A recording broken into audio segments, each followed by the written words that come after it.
Well, I think it would be really cool if the 49ers drafted the man with a mullet. So, emergency live about the offensive line.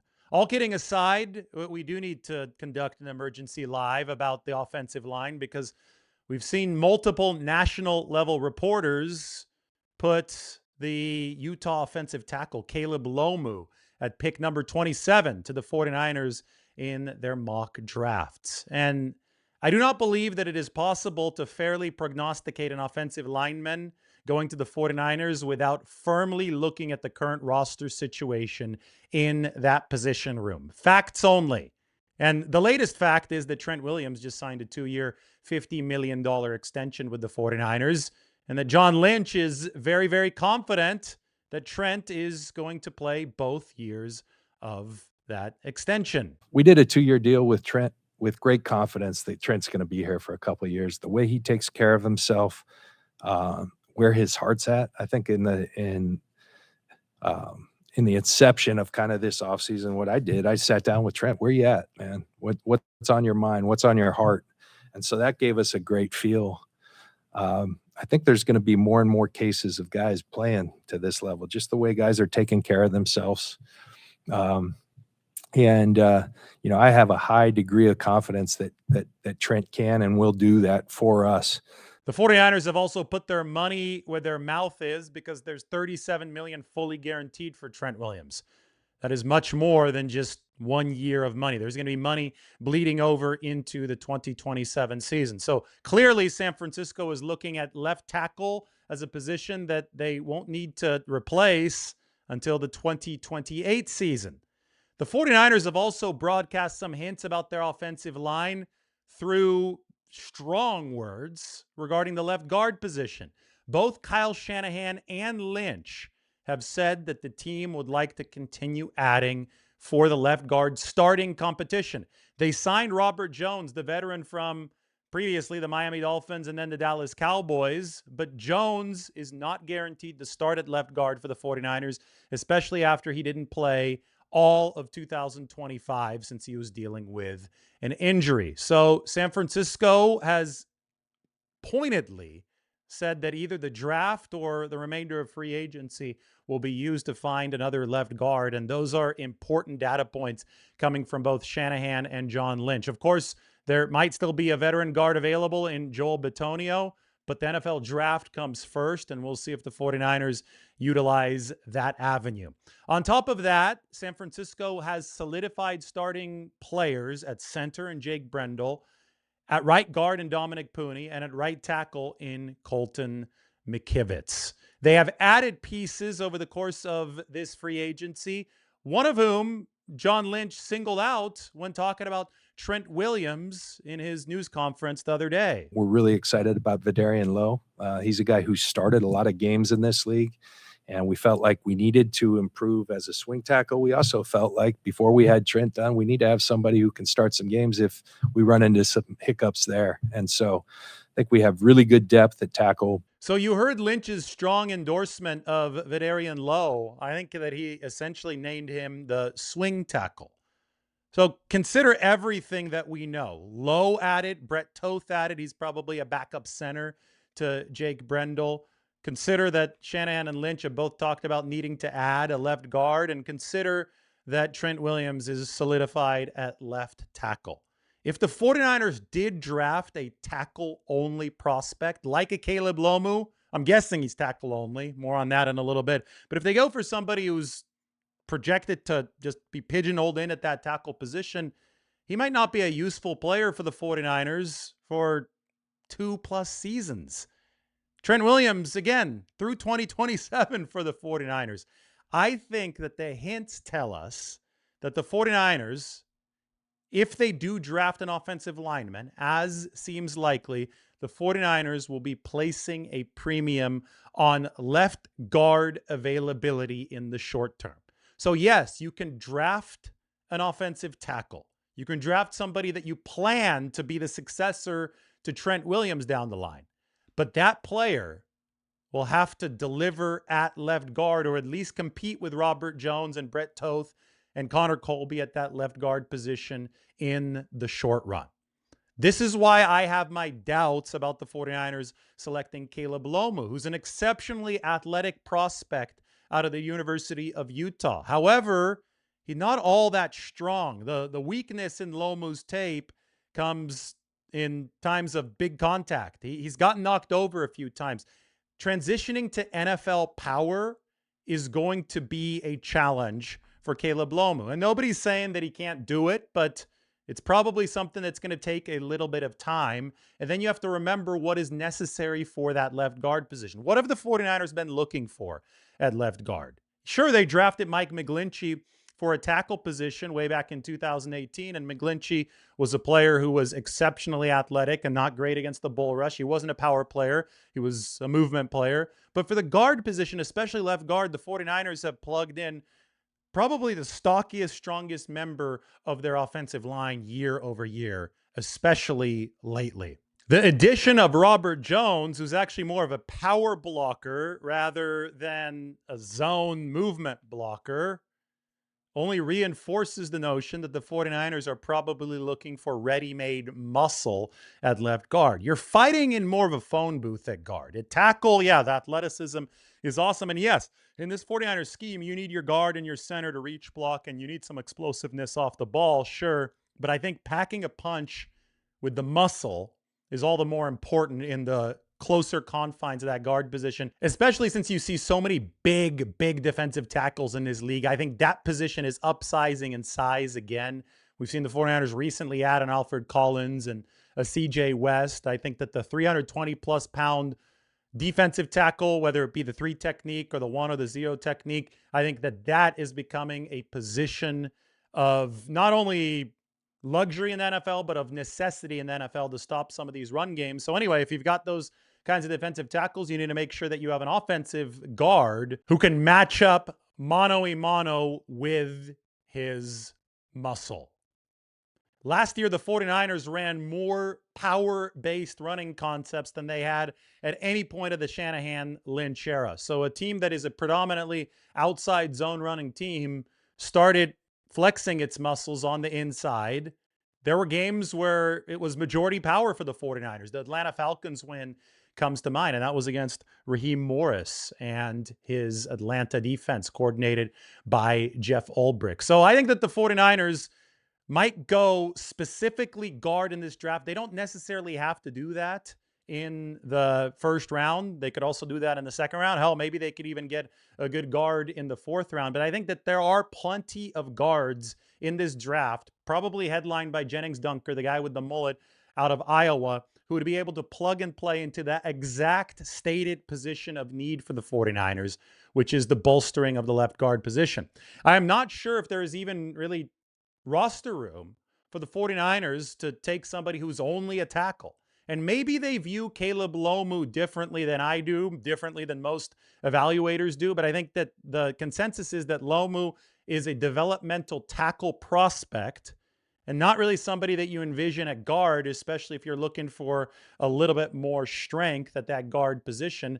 And if Vederian Lowe is already your favorite to be the swing tackle, Caleb Lomu might be offensive tackle number 4 on this football team if the 49ers did draft him. And that's something that really wouldn't be congruent with a short-term signing of Mike Evans, a short-term signing of Christian Kirk, a short-term signing of Dre Greenlaw. I mean, the 49ers are putting some chips into the middle of the table this season. And I think that obviously when you're looking at the NFL draft, you're trying to get younger for the future. You're trying to build long-term, but you're also trying to take care of 2 things at once. It doesn't preclude you from running the short-term goal. I could see the 49ers bringing in a tackle if that tackle can play guard. Somebody like Maxi and Outshore out of Arizona State, really raw prospect, somebody who just started playing football in 2021 at right tackle, grew up in Nigeria, played soccer, has got great footwork. I think he's really strong as well. Somebody like that, because he's raw and new to the game, more of a wild card. Maybe somebody you can actually move over and play in a timeshare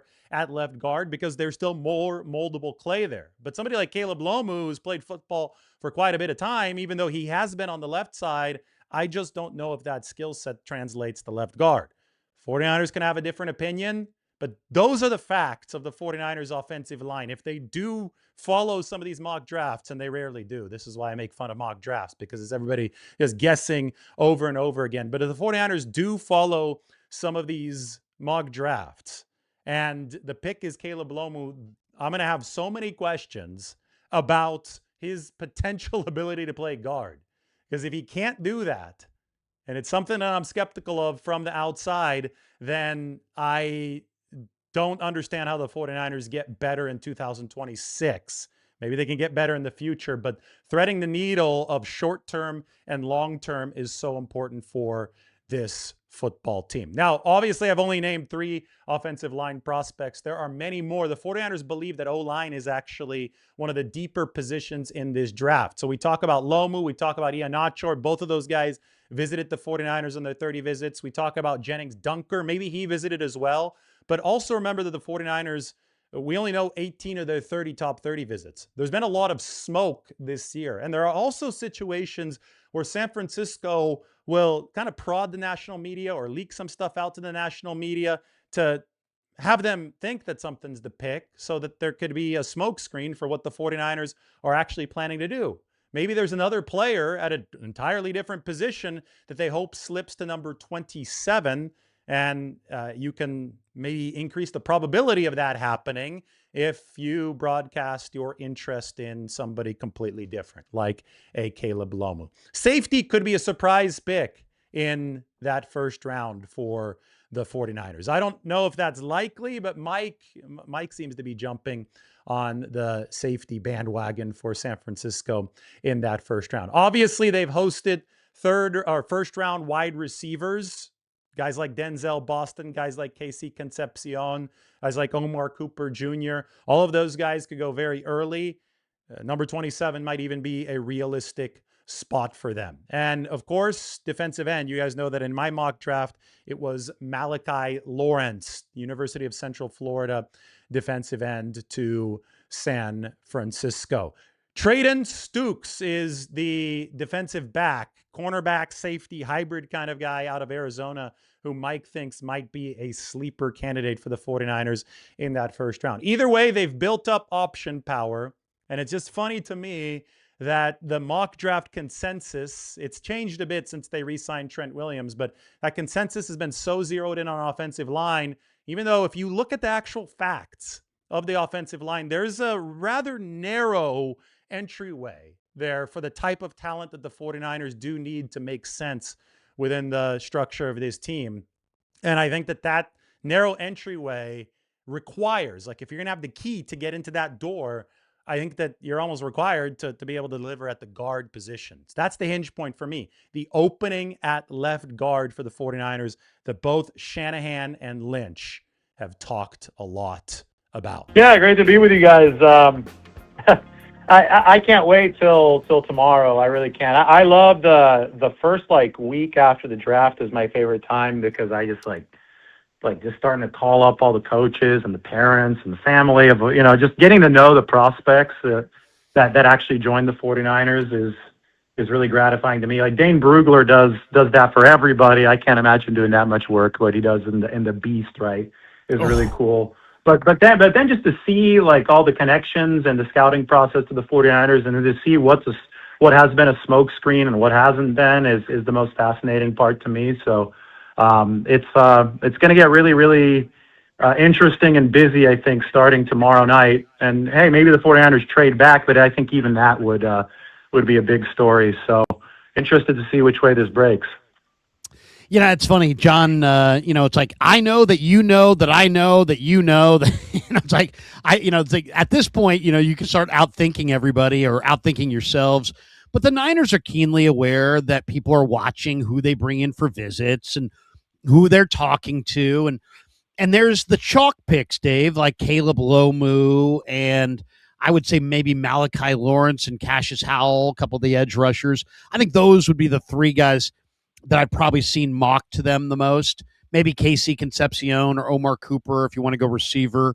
But if we called that the chalk and those guys being kind of surprises, what's your guess? Is your guess that we're going to see more of a chalk first round from them, or do you think they're going to be a surprise and take somebody that really has not been mocked to them very often throughout this process?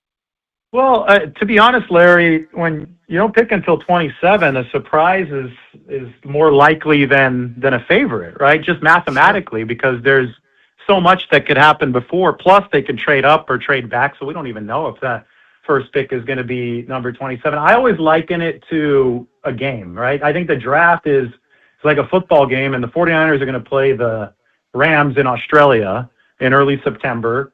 And they're going to have a script of plays. Obviously, that's what Shanahan does. But nobody knows what they're going to run on play number 27 right now. There are plays they would like to get to, but they're not going to just have a list of plays and then blindly run something on play number 27 because they said they would run it a couple months ahead of that game. It's going to depend on the down and distance. It's going to depend on the score. It's going to depend on the personnel the Rams come out in. I view the draft in much the same way. If you're picking at number 1, 2, or 3, well, obviously you can go with your play, right? The Raiders are going to go with Mendoza because that's going to be the opening play action shot of the game. But if you're down at number 27, that's multiple possessions into a game. So much different stuff can happen. Personally, I think Malachi Lawrence, but I'll admit that any mock draft I think is kind of a shot in the dark. You go through these things as simulations of what could happen, and it's funny because I know that a lot of the national media has just been jumping on Caleb Lomu, and I just look at the 49ers offensive line room, and I think it's more valuable to kind of just talk strategy and what fits. And I also look at what Shanahan and Lynch have both said. I think that they're looking for more of a guard in this draft. I think especially now that Trent Williams is locked down. Yeah. So, I mean, you could look for a tackle, but I think that the hinge point of an offensive line selection for the 49ers is that he has to factor into that guard position earlier in his career. Maybe they think Lomu can. I have my doubts, though. So that's why I favor other offensive linemen. David, you talk about getting to know the coaches and the defensive side for the 49ers. It's another new defensive coordinator, albeit a familiar face to Kyle Shanahan. So offensively, I think it's a clear sense of what we know they need to get, which is speed, some verticality, a field stretcher. They need yards after the catch. Defensively, what type of players would you expect the Niners to go after based on Raheem Morris's scheme and tendencies from the past? Well, it might be a little bit more of a DB orientation because of that, but also with the thing about Morris that's really cool, I think, for the 49ers, but also really tough for us covering this team because we haven't even had a chance to talk to Morris yet. That's not going to happen until after the draft, is that he has coached across the array of fronts and defensive schemes. He's been like a chameleon, which Kyle Shanahan loves because he's just such he's a brilliant coaching mind in that he's been able to succeed coaching offense and coaching defense. He was Kyle Shanahan's wide receivers coach in Atlanta, and they go all the way back to Tampa Bay. In fact, Morris actually was the assistant DB coach in Tampa Bay when John Lynch was a player there. So we will see Morris remember that probably the pinnacle of his defensive coaching career came with the Rams. They won the Super Bowl in 2021, and that came on the heels of Brandon Staley, who's a Fangio disciple. And Brandon Staley loved his DB versatility there with the Rams, and he had Jalen Ramsey playing the star position. So Jalen would be, playing slot, playing outside, playing a little safety, just doing all kinds of stuff on the back end. He's kind of like a rover. And I think we've seen a lot of that adaptability really blossom in the NFL. You see the Seahawks now using Nick Emanwuri to transform their defense from a safety position, but he's also playing all around the formation there on the back end. So if I had to guess, I would think that Raheem Morris would want to up the versatility and the adaptability of the back end, whether he does that through a safety or he does that through some kind of linebacker who has a safety background who can also play some of that star position, or if he does it through another corner talent, I don't know. But I do think that there's a potential for a little bit of a wild card there in the back seven, just because we don't really exactly know the blueprint that Raheem Morris has in mind for this defense. Yeah, it's a good point. I mean, Morris is interesting. I mean, I don't know how much say he had last year on Atlanta's draft, but Atlanta got Jalen Walker, James Pierce, a couple of 250-pound edge rushers, and they also got a couple of really good safeties. And Xavier Watts, I thought, was the best rookie safety in the league. So maybe he's got an eye for for personnel, and maybe that's one of part of his skill set. And as you said, we haven't talked to him yet. I thought it was funny, Dave, when Lynch was like, "Yeah, he keeps saying, man, if we get this guy, I'm gonna throw a pool party." You know, it's like it sounds like he's very engaged in the process. Dave, on that note, how much say do you think Robert Saleh had on the Wests and the Collins and the Martins and the Stouts last year? And how much say do you think they're going to give? Do you think they'll give Raheem kind of equal say? I know it's hard to know. Yeah, so in general, I think the last 2 years, the 49ers have committed themselves to being very analytically oriented in the draft. Everybody knows that the 21, 22, 23 drafts, and 22 and 23 especially, were not good for this football team. And, they got off to a bad start in 22 and 23 because they didn't have first-round picks because of the Trey Lance trade in 2021. But they entered 2024 really, really needing to have a few hits in that draft. And it was the same thing in 2025 because they're renovating the whole roster in 2025. And I thought that they followed the analytics much more closely instead of just gut coaching intuition, which I think has kind of derailed some of the 49ers higher picks. And, you see the pattern over time. The reason that they have some future Hall of Famers on this team is because they nailed 3rd and 5th round and 7th round picks, right? So and those tend to be, I think, a little bit more analytically based. You're not going to have somebody high up in the coaching staff saying, "Hey, I want to pick this guy in the first round or in the second round or wherever." So anyway, I think that coaches have input, and obviously they hope to work in harmony with the front office. But I think that the analytical orientation of the past 2 drafts is a good kind of guidepost for how the 49ers are going to approach this one. I'm sure that there was a lot of overlap between the staff and Robert Saleh and the analytics department and the scouting department last year regarding some of the 5 defensive players they picked at the very top. But I don't think that it was Robert Saleh getting up and saying, "I want this guy, draft him," and the 49ers just listening to him. I think there had to be a consensus across the board. David Lombardi, the voice you hear with us on the UMA guest line today. Let's talk a little Bay Area tight ends, because we already saw the contributions from Jake Tonjes last year, particularly being the week 1 hero in Seattle.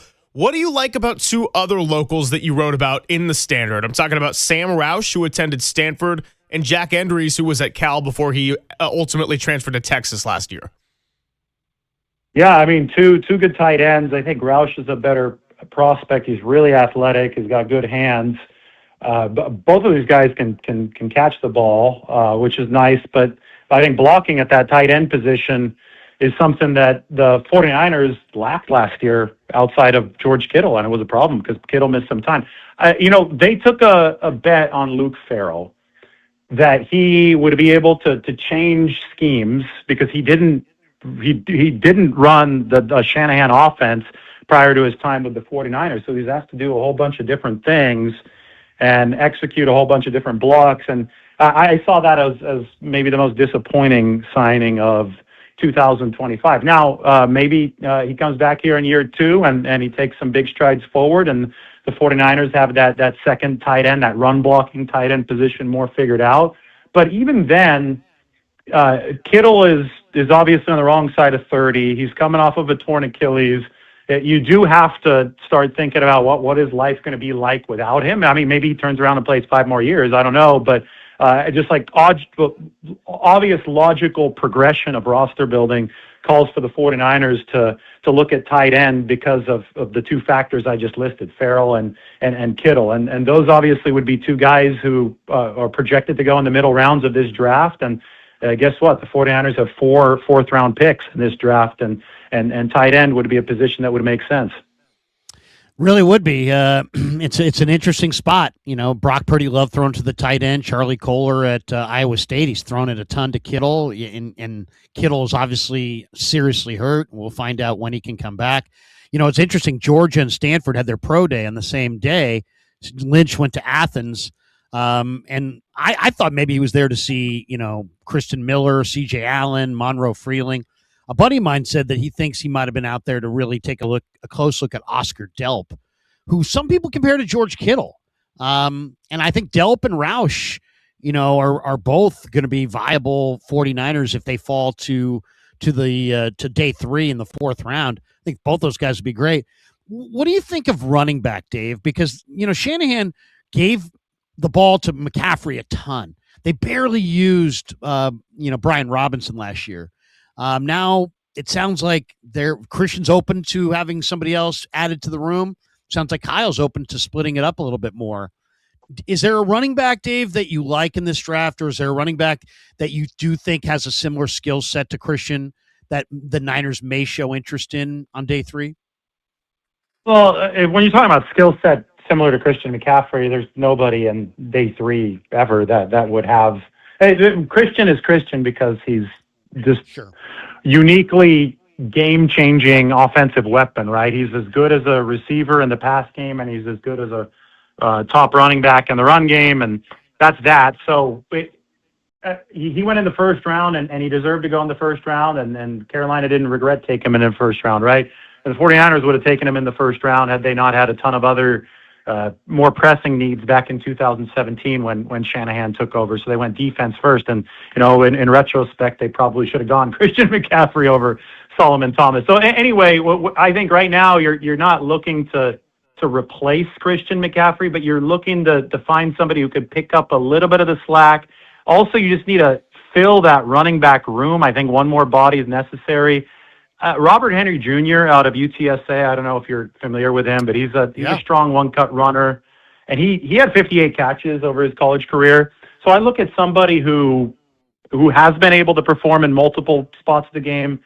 I can't pretend that he would be as good as Christian McCaffrey or even be able to provide a threat in the same ballpark as Christian, but I don't think that's what the 49ers necessarily need. I just think that they need some competence and they need some numbers and depth at that position because last year was really weird in that the whole team seemed to get hurt except for running back, right? But like most years, it's running back that it gets down to number 7, number 8, and if that happens this year, if it's the inverse, right? If they stay healthy or elsewhere and running back gets a lot of the injuries, well, they need to fortify that room. Yeah, there's no question, right? Like when there was the conversation about how can they lessen McCaffrey's workload, it's like, no, I get that. And I think they should because this team will go as far as a healthy Christian McCaffrey can take them. But when you look at the circumstances of last season, right, it's like, well, everybody on the offense, including the starting quarterback, got hurt to where they missed chunks of time. And Christian McCaffrey was the one guy who didn't. So he was your best receiver and he was your best running back and he was your true do-it-all guy. I guess with all that in mind, David, if the 49ers are to look at running backs with the 6 picks they have right now, is their best option finding someone with a similar skill set to McCaffrey as opposed to one that would complement him as more of a 1-2 punch? Yeah, well, I think that just in general, you need to be looking at offensive weapons that are adaptable in this league and defense too. And I think defense is now catching offense, and that when Shanahan first, took this league by storm, that was how the Shanahan style offense got ahead and proliferated across the NFL, is that the running backs could catch, the receivers could run, everybody could run block. And so it didn't matter what formation or personnel grouping you were in, you had the same credible threat of passing or running out of it. And that put defenses in a blender. So that's why you have your E-man worries and your Upton Stouts. Upton Stout is a really, really versatile defender. That's why those kind of guys are becoming so valuable on defense, is because it's a direct counter to the adaptable offense. If you have a running back that can't catch the ball out of the backfield or just doesn't know how to run routes, or the quarterback can't develop rapport with him to be in the right spot at the right time, to be honest, it's a liability no matter how good of a runner he is. So Jordan Mason and Brian Robinson, neither of those guys really fit the pass offense for whatever reason. With Mason, I don't think he had the best hands, but still, with Brian Robinson, he caught the ball on more screen passes in Washington, but for whatever reason, just didn't get targeted as much. And just didn't have the same comfort level with the quarterback. So they both ranked at or near the very bottom of the league in terms of receiving efficiency as a running back. So you have to have somebody that you can trust in that outlet game. Otherwise, you are telegraphing with a higher probability whether or not you're running or passing when that guy is in the game. And with how focused this league is at the tiny margins analytically and how they're studying formations and personnel groupings to see if it's probable run or pass, even if it's a 5% or 10% loss of edge on any given play because of a running back that can't catch or isn't as good at it, I think that's a significant hurdle, and that's why you have to have somebody that maintains the threat of the run or the pass. Dave, in high school or at Stanford, did you take French, Spanish, Latin? Did you take a foreign language? I took Italian.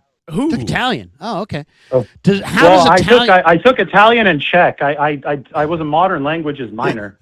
Okay. So, well, so that you're the perfect guy to talk to. My mom is Czech. You're Yeah. the perfect guy to ask then. So maybe you speak Aiyuk. He's on IG. He says, "Yeen trying to boss ya life up. We ain't on the same she." There's a lot of talk about that. Means yeah. Please, can you? Translation is if you're not trying to improve your life and level up, then we're not the same. Okay, I got you. There's been a lot of talk about veterans being traded. Lynch referenced that he feels like he might have a deal for Aiyuk. It didn't sound like it's probable, but it's possible. There's also been rumors tied to maybe a linebacker. Mayoko suggesting they may move Dean Winters or maybe Nick Martin or Bethune. There's been some rumors of rumors around Mac Jones, and the Niners have kind of put those to bed.